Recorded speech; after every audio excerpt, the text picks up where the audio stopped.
Shalom saudara. Shalom. Saya berharap saudara tidak bosan-bosan untuk belajar kebenaran firman Tuhan. Amin. Siapa di sini yang bosan? Nggak ada ya. Karena melalui kebenaran firman Tuhan hidup kita akan diubahkan. Amin. Melalui kebenaran firman Tuhan hidup kita akan semakin baik. Amin. Nah, maka dari itu topik kita hari ini saya akan memberi judul pelayanan tim, karena di sini kan masih baru. Jadi topik kita pada siang hari ini dengan judul pelayanan tim, dan akan saya ambil dari kitab 2 Raja-Raja 5. Kita buka saudara, 2 Raja-Raja 5 ayat 1 sampai ke 5. 2 Raja-Raja 5 ayat 1 sampai ke 5. Sudah menemukan? 2 Raja-Raja 5 ayat 1 sampai 5. Demikian bunyi firman Tuhan. Saudara simak dengan baik ya. Naaman, panglima tentara Raja Aram, adalah seorang yang besar dan terpandang di hadapan tuannya. Karena Yahweh telah memberikan kemerdekaan kepada Aram karena dia adalah seorang pahlawan yang perkasa tetapi kusta. Dan pasukan-pasukan Aram menyerbu keluar, dan mereka menangkap seorang anak gadis kecil dari negeri Israel. Ia menjadi pelayan istri Naaman. Gadis itu berkata kepada nyonyanya, "Sekiranya tuanku menghadap nabi yang di Samaria itu, maka nabi itu akan menyembuhkan dia dari kustanya." Dan pergilah dia memberitahukan kepada tuannya, katanya begini dan begitulah gadis dari negeri Israel itu berkata. Maka Raja Aram berkata, "Pergilah, masukilah, dan aku akan mengirim surat kepada Raja Israel." Lalu pergilah dia, dan di tangannya dia membawa 10 talenta perak, 6.000 keping emas, dan 10 potong pakaian pengganti. Nah saudaraku yang terkasih, kita akan belajar dari kisah Naaman. Apa saja yang bisa kita pelajari dari kisah ini? Bisa saja kita belajar bagaimana mujizat itu bisa terjadi di dalam kehidupan kita. Bagaimana sebuah target atau visi dalam gereja ini bisa tercapai. Bagaimana gereja itu bisa berkembang. Nah, dari kisah Naaman ini kita bisa belajar sesuai dengan kebutuhan yang sedang kita alami sekarang ini. Mari kita belajar dengan seksama saudara.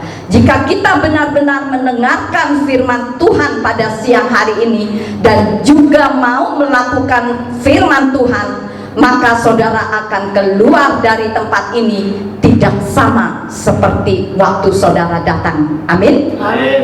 Nah saudara, kisah Naaman tentulah bukan sesuatu yang asing bagi kita semua. Kita semua pasti mengerti dan tahu karena sudah sering kali kisah Naaman ini dikhotbahkan.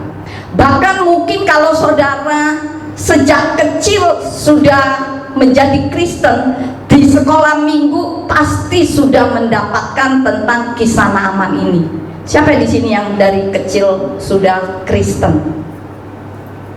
Nah, banyak ya. Jadi pasti sudah tahu tentang kisah Naaman.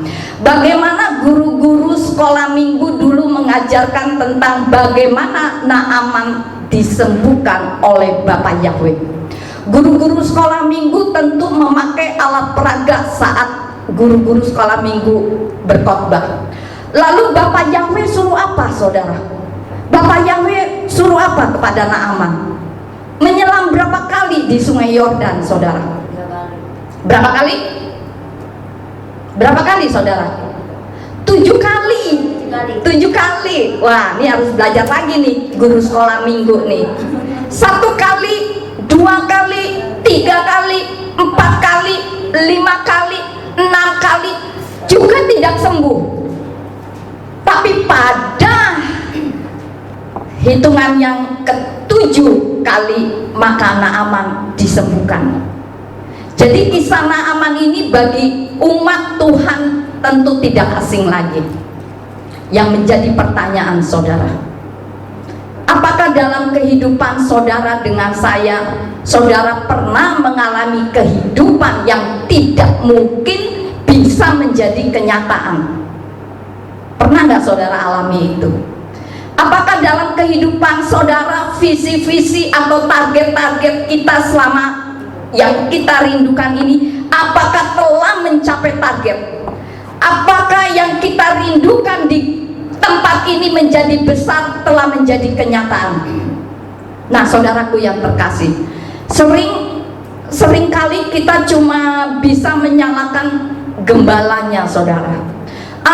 Gembala aku beginilah, pendeta saya begitulah. Saudaraku yang terkasih, kadang-kadang menjadi hamba Tuhan itu memang serba salah, saudara. Contoh, kalau saya makan dengan orang kaya, pasti ada komentar.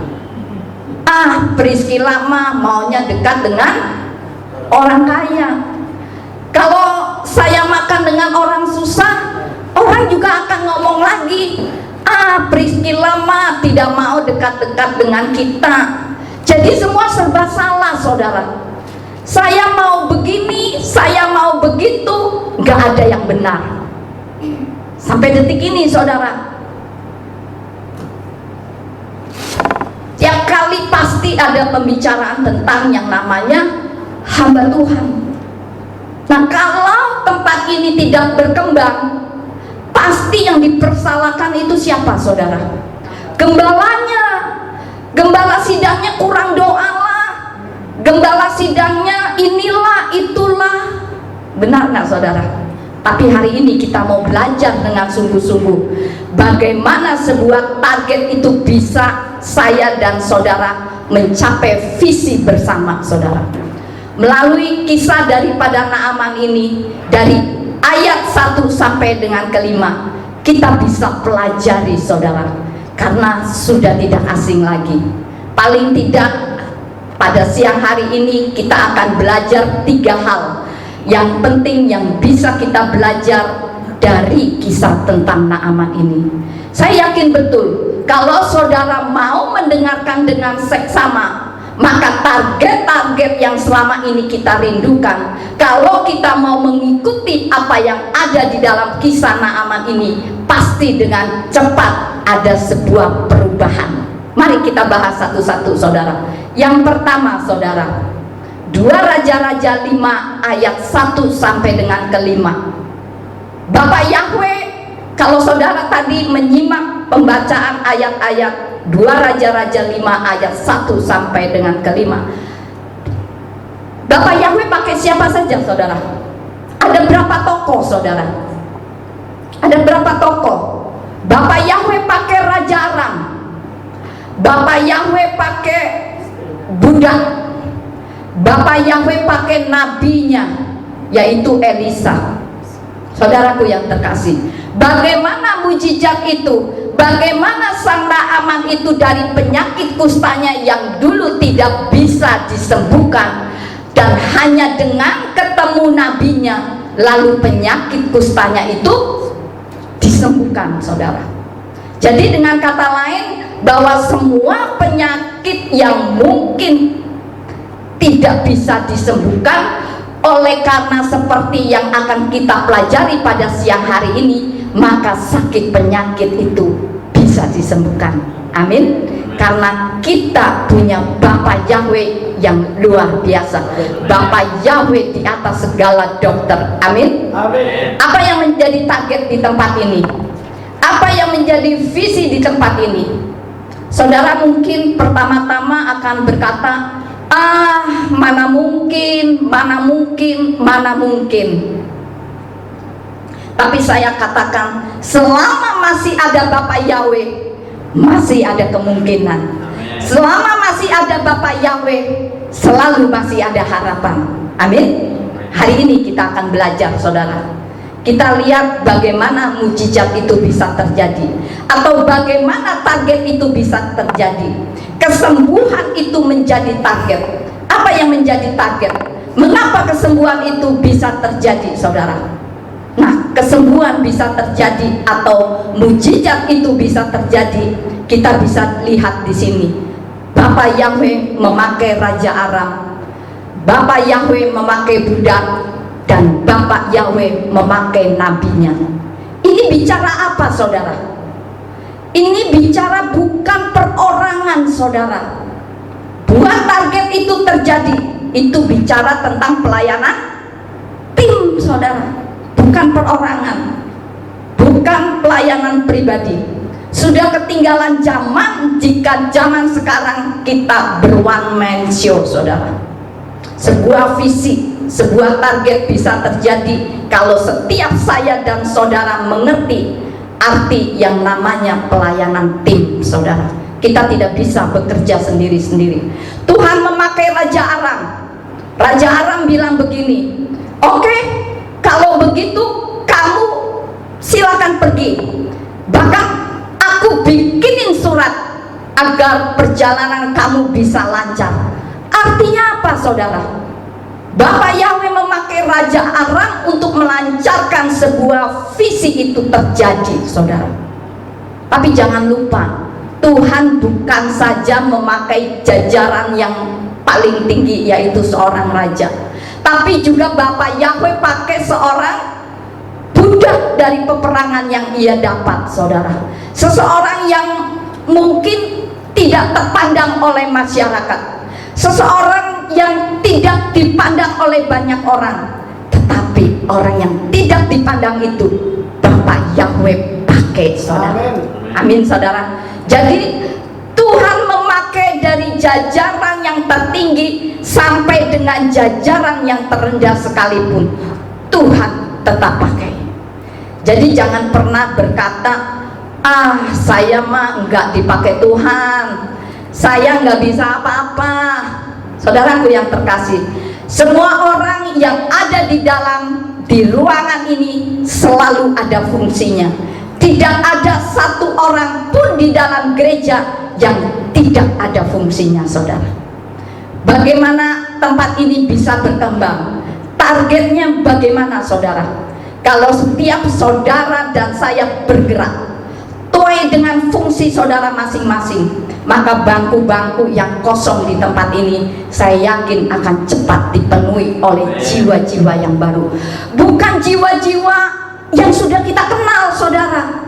Ini masih kita kenal semua, jadi hanya dari di bawah ke atas ke bawah. Jangan, saudara, tapi kita raih orang-orang jiwa-jiwa yang benar-benar baru. Jadi tidak ada istilah persaingan yang tidak sehat, hanya tarik-tarikan jemaat saja, saudara. Jadi kalau mau benar-benar bangku ini terpenuhi, cari jiwa yang baru, bukan tarik-menarik jiwa. Amin. Tuhan pakai raja, Tuhan juga pakai pelayan, Tuhan juga pakai nabinya, yaitu gembala sidangnya, pendetanya, hamba-hamba Tuhan yang melayani di tempat ini. Kita kadang-kadang menyalahi gembala sidang. Gembala sidang saya mah enak saja, main perintah-perintah saja. Loh, memang faktanya demikian loh, saudara.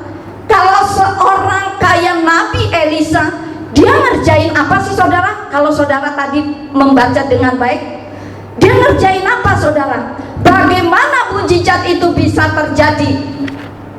Elisa ngerjain apa, saudara? Elisa cuma nunggu si Naaman datang, lalu tinggal nyuruh doang. Kalau saudara tadi baca dengan baik, dah, lu Naaman, lu mau sembuh kan? Lu berenang saja tuh nyelam di sungai Yordan, titik. Tidak ngerjain apa-apa, saudara. Betul tidak, saudara? Betul. Betul, saudara. Saudaraku yang terkasih, kita tidak boleh menjudge orang apakah kerjanya. Yang penting apa yang harus kita kerjakan, itu yang penting, saudara. Nyimpang sedikit, saudara. Kita mengerti bagaimana seseorang yang sakit pada waktu Tuhan Yesus sedang berkhotbah. Tiba-tiba ada seorang yang sakit diturunkan dari atap rumah. Nah, bagaimana seorang yang sakit tersebut bisa sembuh? Itu itu juga pakai pelayanan tim, saudara. Itu yang Tuhan gambarkan bagi setiap saudara dan saya.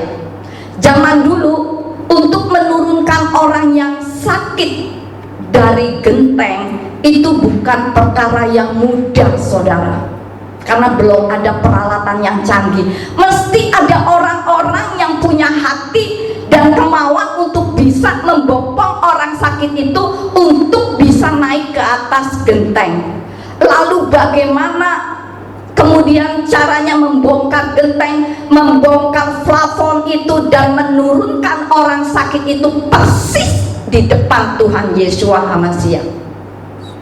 Adakah setiap saudara mempunyai hati untuk membawa jiwa-jiwa di tempat ini? Adakah setiap saudara di tempat ini bukan hanya ngomong doang, tapi mau bergerak untuk sesuatu, untuk memenuhi target di tempat ini? Kalau cuma ngomong doang, semua orang bisa, saudara. Kalau cuma kasih komentar, semua orang juga bisa. Benar enggak, saudara? Kalau cuma bilang si Pak Gersom begini, si Ibu Esther begitu, itu juga semua gampang, saudara. Kalau kita lihat politik hari ini, komentator-komentator semuanya cuma ngomong doang. Kalau cuma ngomong doang, Priscilla juga bisa cuma ngomong. Tapi apabila saudara melakukannya, tidak semudah seperti orang ngomong seperti itu, saudara. Kadang banyak orang, Priscilla begini dong, Priscilla begitu dong. Kamu ngomong gampang, melakukannya yang susah. Benar nggak, saudara? Saudaraku yang terkasih, saya seringkali mengatakan menjadi seorang gembala sidang itu tidak mudah, saudara. Jika saya seorang untuk memimpin 10.000 orang di perusahaan, misalnya saya punya perusahaan, anak buah saya 10.000 orang, bagi saya itu gampang, saudara. Bagaimana mengaturnya itu tidak sulit, saudara. Yang mau kerja, kerja. Yang tidak mau kerja, tinggal saya pecat-pecatin semua. Karena semua ada aturan mainnya, ada job description-nya, semua sudah jelas. Yang rajin tinggal saya kasih tambah gaji atau tambah bonus. Yang malas-malasan, go ahead, keluar. Yang mau nunggu kerja banyak itu di perusahaan, saudara. Tapi kalau di gereja tidak bisa, saudara. Even sudah salah saja, pendeta mau pecat pasti diomongin di luar. Pendeta tidak punya kasih lah, pendeta sombong lah, pendeta inilah, pendeta itulah. Benar nggak, saudara? Benar, saudara. Padahal gerejanya tidak ada 100 orang, saudara. Saya katakan untuk memimpin 10.000 orang di perusahaan lebih mudah. Tapi untuk memimpin sebuah gereja yang cuma 100 orang, itu susahnya minta ampun, saudara. Nah, itu sebabnya saya mau katakan bagaimana target itu bisa terjadi, yaitu dengan pelayanan apa? Pelayanan tim, saudara. Bagaimana orang sakit itu diturunkan dari plafon, saudara. Itu sungguh pekerjaan yang setengah mati, saudara. Kalau zaman sekarang mungkin banyak peralatan-peralatan yang canggih. Kalau zaman dulu kan nggak ada. Semua harus bergotong royong. Bagaimana si orang yang sakit itu bisa sampai tidak ketekuk, tidak mengalami sakit untuk dapat mencapai genteng, saudara. Kemudian dari atas genteng diturunkan ke bawah. Wow, itu pakai apa, saudara? Pasti kalau kita membayangkan itu setengah mati, saudara. Dan setelah sampai di bawah, ibaratnya Tuhan Yesua itu gembalanya, pendeta itu ngapain, saudara? Yesua itu ngapain? Kan Yesua cuma bilang gini, angkat tilammu, berdirilah dan jalan. Enak benar ya, saudara. Enak benar itu Tuhan Yesus yang angkatnya setengah mati gotong royong agar si sakit itu tidak mengalami kesakitan. Tapi pendetanya, Tuhan Yesusnya cuma bilang berdiri, bangkit, dan jalan. Kelihatannya gampang gak saudara? Gampang. Kelihatannya gampang, tapi kalau bukan tugasnya, walaupun ngomong 1000 kali, tetap yang sakit mah sakit aja. Kemarin saya diajarin untuk menulis rapi sama jemaat saya, pakai garisan. Kelihatannya gampang, ternyata susah. Kata jemaat saya, ini harus latihan Ibu Priscilla, satu-satu, dan cara mindahnya pun harus ada latihannya. Waduh, kapan selesainya? Saya bilang saya rajin menulis, khotbah saya pun saya tulis dengan rapi. Tapi kalau ngikutin cara rekan saya itu sampai 2 bulan 3 bulan juga belum tentu bisa, saudara. Itu sebabnya saya mau katakan bagaimana target itu bisa terjadi. Setiap anggota tubuh manusia harus berfungsi sesuai dengan kemampuan yang Tuhan berikan kepada kita masing-masing. Amin. Amin. Saya ulangin sekali lagi, Tuhan pakai raja, Tuhan pakai budak, Tuhan juga pakai nabinya. Dengan kata lain, ketiga unsur ini harus masing-masing bekerja sama, saudara. Tidak bisa berjalan sendiri-sendiri. Jadi sebuah perkembangan gereja itu terutama tugas siapa, saudara? Tugas siapa perkembangan dari sebuah persekutuan di tempat ini? Tugas jemaat dan tugas para pengerjanya. Gembalanya cuma bilang diberkatilah engkau. Amin. Yang bekerja mencari jiwa, semua jemaat yang ada belajar bicara, belajar untuk bersaksi, belajar untuk mencari jiwa-jiwa baru untuk datang ke tempat ini. Sekali lagi saya katakan, jangan tarik-tarik jiwa yang sudah bergereja, tapi carilah jiwa-jiwa yang benar-benar baru. Amin. Karena saya dengan Gersok satu tim pelayanan, jangan saya melihat ya orang gue juga, orang gue juga. Gak baik, saudara. Saya jujur aja saya katakan tidak baik itu. Jadi orang yang sudah bergereja, jangan saudara SMS gitu loh. Saya pun tidak demikian, saudara. Amin, saudara. Amin. Itu yang pertama yang kita bisa pelajari dari kisah tentang Naaman. Bagaimana kita bisa memenuhi target yang kita inginkan, yaitu sebuah pelayanan tim yang solid. Saudaraku yang terkasih, kita saling membutuhkan satu dengan yang lain. Sekarang yang kedua, saudara, mengapa Tuhan memakai pelayan? Mengapa Tuhan memakai pelayan? Kalau Bapak Yahweh pakai raja, lumrah, dia raja. Tapi kenapa kok Tuhan pakai seorang budak, saudara? Kalau Tuhan pakai hambanya, itu juga normal, saudara. Tapi sekarang Bapak Yahweh pakai si pelayan itu. Kenapa, saudara? Kenapa Bapak Yahweh memakai budak, saudara? Saya melihat minimal ada 3 alasan kenapa Bapak Yahweh memakai budak itu. Memakai orang yang katanya tidak ada gunanya, yang tidak dipandang, saudara. Yang pertama, saudara, tentu si budak itu percaya akan mujizat itu sendiri, saudara. Dan di mana saya tahu si pelayan percaya akan adanya mujizat, saudara? Kenapa saya tahu? Saya katakan bahwa budak itu percaya akan adanya mujizat. Karena budak itu pasti bertemu dengan hamba Tuhan. Bertemu dengan hamba Tuhan pasti ada mujizat. Dari mana? Budak itu berani ngomong sama istri Naaman. Ngomongnya apa, saudara? Kalau Tuhan itu mau pergi ke nabi yang ada di sana, tentulah, perhatikan, tentulah, pastilah Tuhan disembuhkan. Budak itu nggak pakai kata, saya berharap moga-moga Tuhan bisa disembuhkan di sana. Tidak. tidak, saudara, tapi memakai kata tentulah, pastilah Tuhan bisa disembuhkan.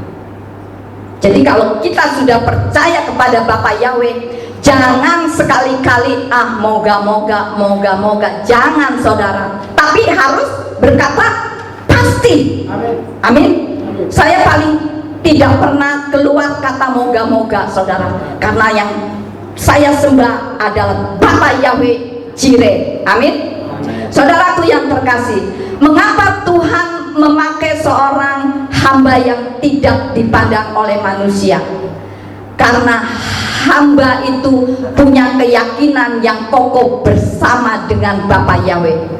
Kalau kita mempunyai keyakinan bersama dengan Bapa Yahweh, sesuatu yang gak mungkin bisa menjadi mungkin.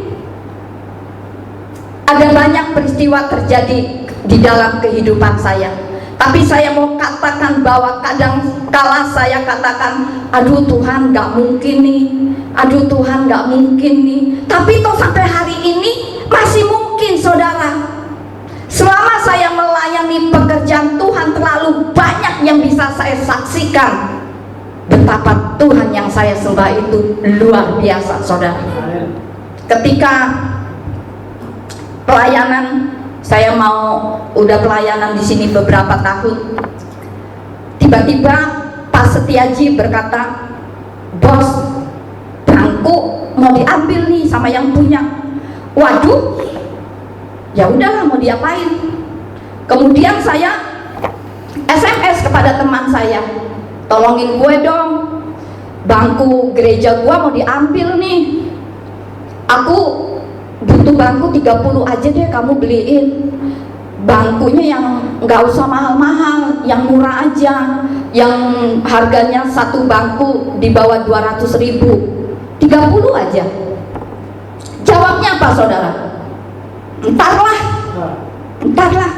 Udah sedih juga. 1 minggu kemudian datanglah satu keluarga, belum kenal dan belum komunikasi karena datangnya terlambat. Orang ini ngitung bangku, ada 40, saudara, ada 40. Begitu selesai ibadah, saya samperin, saya kenalan, langsung ibu itu cerita, saya mendapat mimpi tahun yang lalu.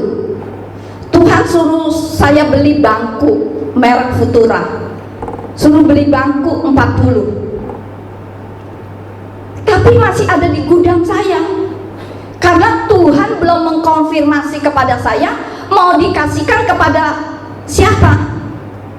Wah, kebenaran ibu, saya cerita bangku. Sebelum saya cerita, dia cerita, saya tadi hitung bangku di gereja Ibu Priscilla ada 40. Kemudian saya sautin, kebenaran ibu, bangku saya ini mau diambil sama yang punya. Saya minta teman 30 dengan bangku yang harganya murah. Ternyata ibu itu bilang apa? Nanti sore saya kirim. Nanti sore saya kirim 40 bangku. Wow, saudara, saya langsung nangis, saudara. Saya langsung, wow, berarti saya tidak boleh berharap kepada manusia. Amin. Ibu Apri ada yang saat itu jadi saksi, Ibu Apri.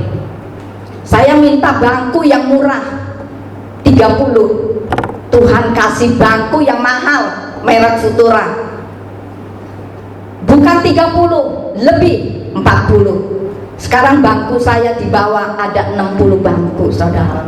Puji Tuhan, saudara. Saudaraku yang terkasih, nah kenapa budak tersebut dipakai oleh Bapa Yahweh? Karena budak itu punya keyakinan kalau ketemu dengan Bapa Yahweh pasti sesuatu akan terjadi, saudara. Amin, saudara. Amin. Nah, persoalannya, apakah di antara saudara dengan saya mempunyai keyakinan yang sama atau tidak bersama dengan Tuhan, saudara? Bangku-bangku yang ada ini masih banyak yang kosong. Bagaimana bangku-bangku ini dipenuhi? Cari Cari orang-orang yang belum kenal Tuhan, ajak untuk datang kemari.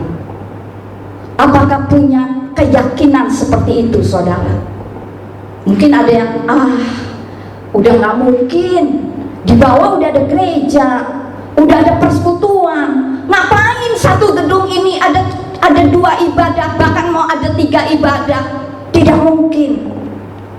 Saudaraku yang terkasih, saya katakan Indonesia masih terlalu banyak jiwa-jiwa yang belum mengenal Bapa Yahweh. Itu sebabnya kemungkinan itu masih sangat besar untuk supaya orang-orang datang beribadah di tempat ini. Amin. Cuman jangan apa tadi? Tarik-tarik jiwa. Asalkan setiap saudara dan saya mempunyai visi misi yang sama. Jangan cuma gembalanya doang yang punya keinginan, tapi setiap kita mempunyai keinginan untuk memberitakan firman Tuhan kepada orang-orang yang membutuhkan, saudara. Kenapa budak itu dipakai oleh Bapak Yahweh, saudara? Karena dia sangat percaya akan mujizat yang Bapak Yahweh kerjakan untuk setiap orang yang percaya. Sekarang yang kedua, saudara, kenapa pelayan itu dipakai oleh Bapak Yahweh? Pelayan itu orang yang tidak takut-takut untuk bersaksi, saudara. Buktinya dia kan seorang budak, saudara. Seorang budak itu tidak sembarangan boleh ngomong sama tuannya loh, saudara. Jika tidak diajak ngomong itu tidak akan ngomong, saudara. Pembantu saja, kalau nggak diajak ngomong, nggak punya hak untuk ngomong dengan tuannya, saudara. Saya punya pembantu di rumah, kalau saya tidak ajak ngomong, dianya pun diam, saudara. Malah selalu adanya di atas saja nonton TV. Kalau satu harian saya tidak ajak ngobrol, diam-diaman, saudara. Nah, apalagi ini budak, saudara. Budak itu ada di bawah pembantu, saudara, tetapi dia tidak takut untuk diapa-apain oleh tuannya, saudara. Tanpa diminta, dia itu bersaksi kepada nyonyanya. Dia katakan, karena saya tahu Tuan Naaman itu sakit, obatnya gampang, datang aja ke hamba Tuhan itu. Saya yakin tentulah Tuan Naaman akan disembuhkan oleh Bapak Yahweh. Banyak kita mungkin sekolah tinggi, sekolah teologi, banyak dari kita ini pasti sudah mengerti firman Tuhan.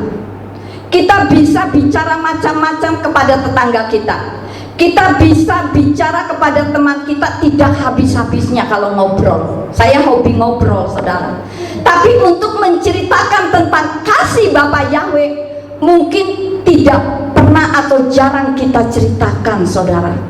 Kita kalau udah kumpul tuh ceritanya apa? Gosip, saudara.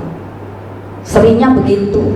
Tapi untuk puji Tuhan, kita ini hamba-hamba Tuhan semua. Kalau sedang kumpul pasti yang digosipin firman Tuhan, saudara. Tapi seorang budak ini tidak ragu-ragu untuk bersaksi tentang apa yang dikerjakan oleh Bapak Yahweh kepada tuannya. Saudaraku yang terkasih, andai kata saja kita mempunyai kemauan sedikit aja untuk bersaksi, lalu ada hasilnya. Tapi kalau kita tidak pernah mau bersaksi, kapanpun itu tidak akan pernah ada hasilnya, saudara. Saya seringkali cerita tentang diri saya. Dulu kehidupan saya itu full hura-hura, saudara.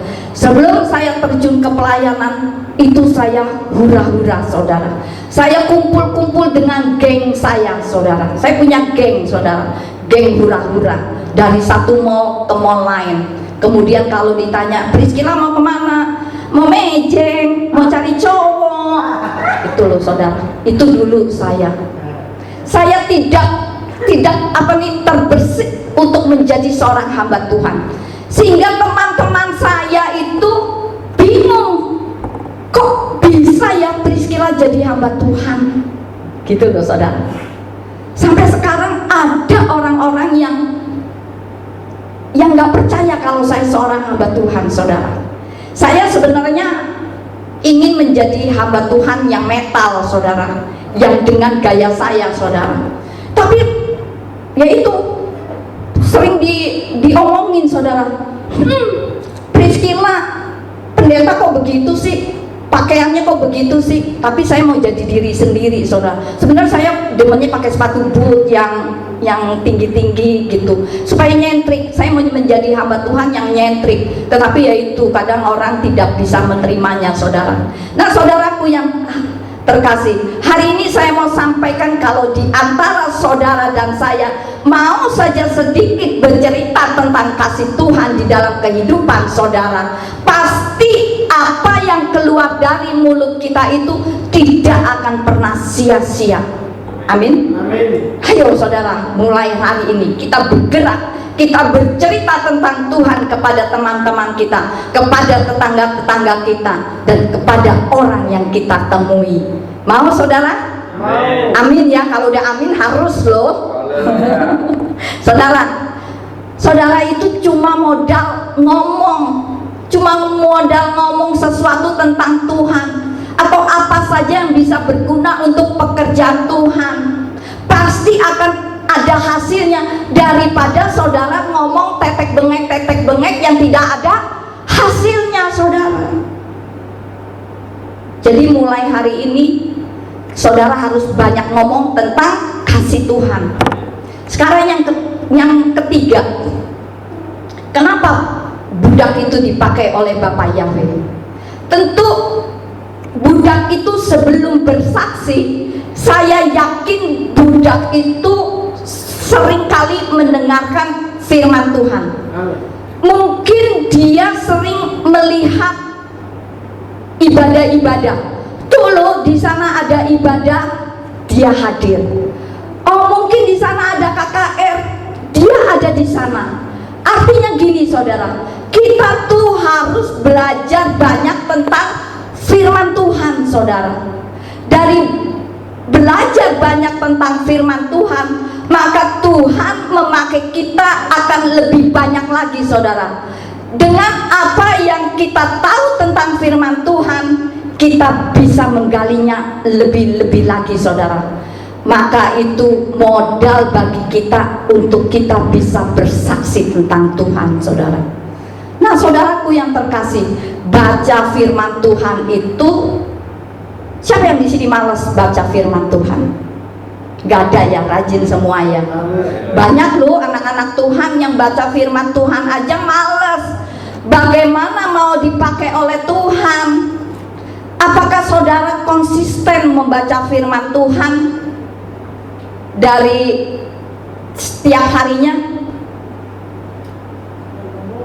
Boro-boro tuh ada tuh. Bagaimana sebuah target bisa terjadi kalau anak-anak Tuhan itu aja malas baca firman Tuhan? Ya udah, jangan diharapin apa-apa. Sebab apa yang kau tabur, itu yang kau tuai. Jadi kalau kita mau mencapai sebuah target, maka harus banyak membaca firman Tuhan. Beri waktu khusus untuk Tuhan. Saya mau yakini kepada saudara, kalau saudara membaca firman Tuhan setiap harinya, pasti ada perubahan. Amen. Saudara, baca firman Tuhan secara rutin, saudara, dari Kejadian sampai Wahyu, pasti saudara nanti akan ada perbedaan. Saya katakan belajar firman Tuhan itu dari Kejadian sampai Wahyu sudah kelar, baca lagi dari awal. Saya punya grup membaca firman Tuhan setiap hari, saudara. Ibu Esther juga ikut. Kalau saudara mau bergabung, saya nanti invite. Itu setiap hari ada pembacaan 5 pasal, ada pembacaan 10 pasal setiap hari. Di absen, saudara, di absen. Kalau saudara tidak membaca dalam waktu jangka panjang, nanti leadernya japri saudara, kenapa nggak baca gitu. Jadi setiap hari, saudara. Tapi kalau untuk iseng-iseng membaca yang tidak berurutan nggak apa-apa saudara, bolak-balik seperti baca renungan harian Yesua, kan ada ayat-ayatnya, boleh saudara. Tetapi kalau yang rutin itu bagusnya setiap hari dari Kejadian sampai Wahyu saudara. Jadi kalau saudara baca secara berurutan, ketika kita misalnya baca di kitab Kejadian, nanti di kitab lainnya Tuhan akan genapi saudara. Jadi mendapat penyingkapan yang baru saudara. Siapa yang di sini sudah selesai membaca kitab suci? Haleluya, lumayan banyak juga ya. Harus rajin saudara. Tapi kalau kita malas-malasan, kita tidak ada hasilnya apa-apa saudara. Saudaraku yang terkasih, bagaimana target itu bisa terjadi di dalam kehidupan kita? Bagaimana mujizat itu bisa terjadi? Kita harus banyak belajar. Kita jangan malas-malas di dalam Tuhan. Amin. Sekarang yang ketiga saudara, mengapa Naaman percaya kepada seorang pelayan saudara? Heran kan? Seorang panglima yang disayang oleh rajanya kok bisa percaya dengan seorang budak saudara? Kalau misalnya Naaman percaya kepada asistennya, itu lumrah saudara. Tapi kenapa Naaman ini dan seisi rumahnya ini bisa percaya kepada seorang budak saudara? Misal saya banyak pelayan, dari banyaknya pelayan-pelayan saya ini, siapa yang saya bisa percayai? Mengapa saya bisa percaya kepada pelayan-pelayan saya? Tentu saja kalau saya melihat seseorang itu dari luarnya terlebih dahulu. Nggak mungkin kita melihat seseorang dari dalamnya dulu, pasti dari luarnya dulu. Saya mempelajari mengapa Naaman bisa percaya kepada seorang pelayan. Paling tidak ada 5 hal yang membuat alasan mengapa Naaman percaya kepada seorang pelayan. Yang pertama saudara, tentu si pelayan ini mempunyai sifat atau karakter yang baik saudara. Orang kalau mempunyai sifat atau karakter yang baik, itu tidak bisa dibuat-buat saudara. Itu akan langsung tampak dari mimik wajahnya saudara. Dari penampilannya itu udah ketahuan orang itu baik atau tidak saudara. Orang yang mempunyai sifat atau karakter yang munafik, saudara pikir orang lain tidak tahu, tapi sebenarnya orang lain itu tahu tanpa orang itu sadari saudara. Saya tahu misalnya Ibu Esther orang yang sombong, walaupun Bu Esther tidak ini, saya tahu dia mah sombong. Kita tahu saudara, orang itu berbohong atau tidak, walaupun kita tidak teriak-teriak, kita pasti tahu saudara. Seperti orang sombong, kita pikir orang lain nggak tahu jika sombong, nggak sadar. Padahal semua orang itu tahu jika orang tersebut sombong. Dari tatapan matanya saja, dari ucapannya saja, orang itu tahu kalau dia sombong. Maka itu kita jangan jadi orang sombong saudara. Saudara mau dipercaya oleh Tuhan, harus punya karakter yang baik saudara. Zaman sekarang gereja-gereja selalu mengajarkan khotbahnya itu selalu berkat mulu saudara. Tidak ada problem saudara. Tapi kalau sering cuma khotbahnya berkat-berkat melulu, orang cuma mengandalkan imannya diberkatin doang saudara.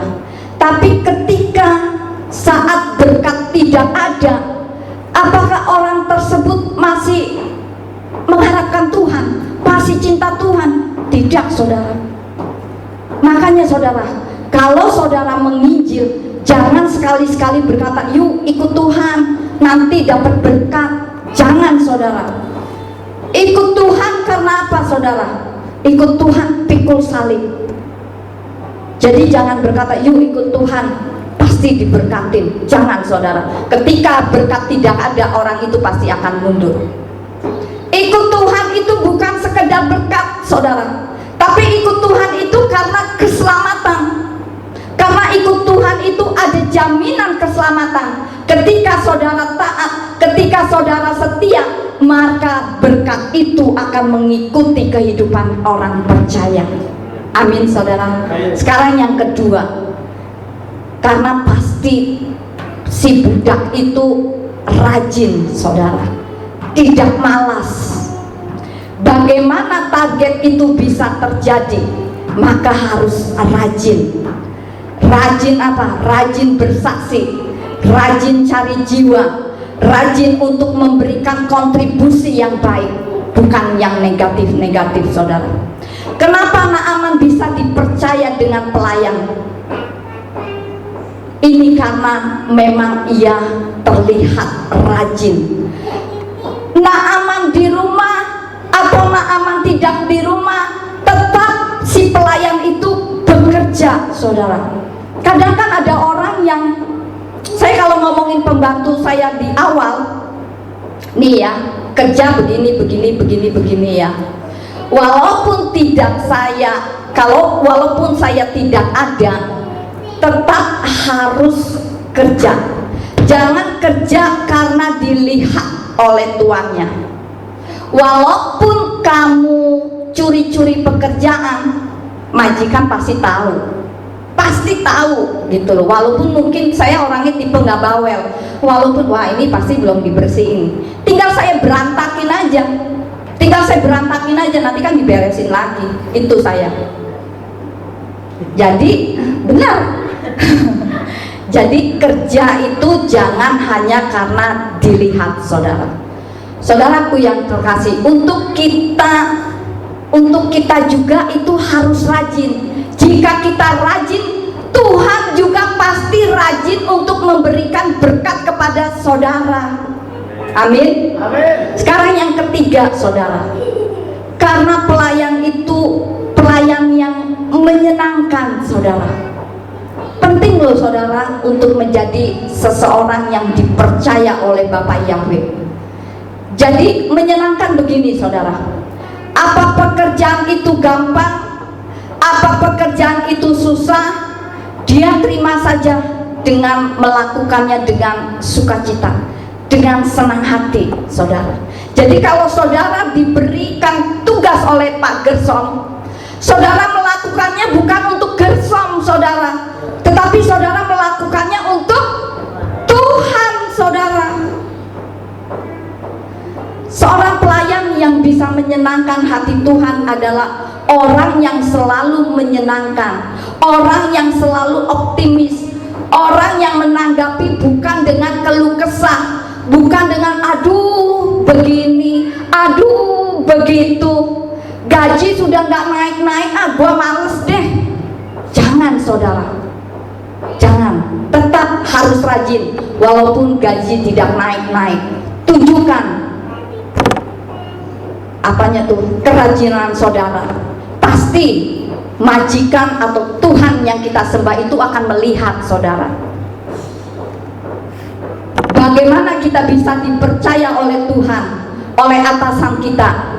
Kita adalah orang-orang yang harus menyenangkan. Amin. Sekarang yang keempat saudara, pelayan itu tentu pelayan yang penurut, pelayan yang taat. Kalau orang taat saudara, kalau saya jadi tuannya, pasti saya akan lihat, pasti itu. Saya punya jemaat, walaupun saya nggak banyak ngomong, saya pasti memperhatikan saudara. Mana orang setia, mana orang yang cuma mondar-mandir, saya pasti akan tahu saudara.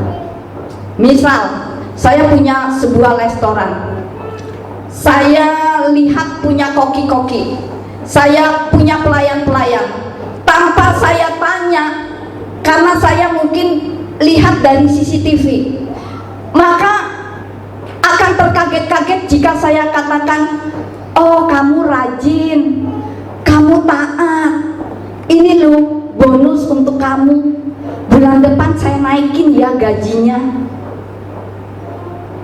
Begitupun dengan jemaat, saudara. Jemaat jangan hanya butuh sesuatu problem, ketika ada kebutuhan baru cari, Ibu Priscilla tolongin aku dong.